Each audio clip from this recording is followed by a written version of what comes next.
Mohammed Sulaymon Barre was released from Guantanamo on December 20th, 2009, and returned to his family in Somaliland.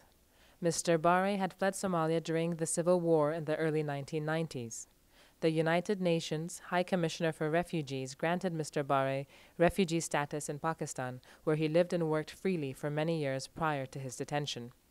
In November 2001, soon after the U.S. invasion of Afghanistan, Pakistani authorities came to Mr. Barre's house in the middle of the night and arrested him.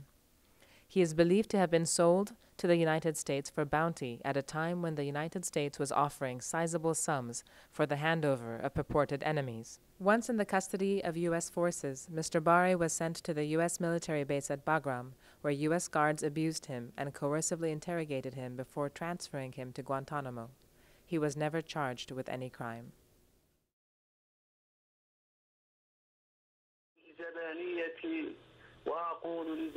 I say to the torturers of Guantanamo,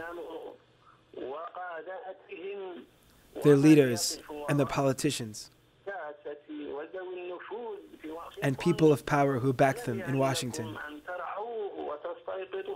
is it not time that you should awaken from your slumber? Is it not time that you should realize what you are doing and acknowledge the mistakes you have made?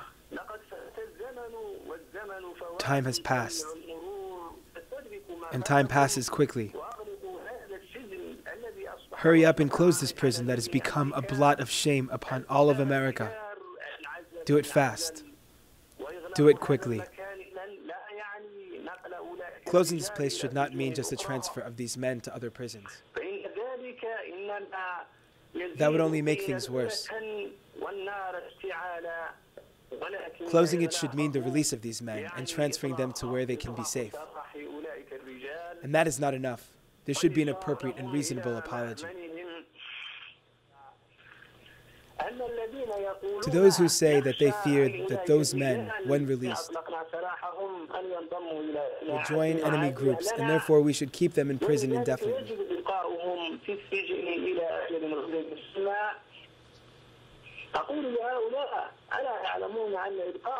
I say, don't you know that keeping these detainees in prison is the very thing that feeds the enemies against the United States? I say to those who believe in these notions, the thing you fear is the very thing you caused by your wrongful actions.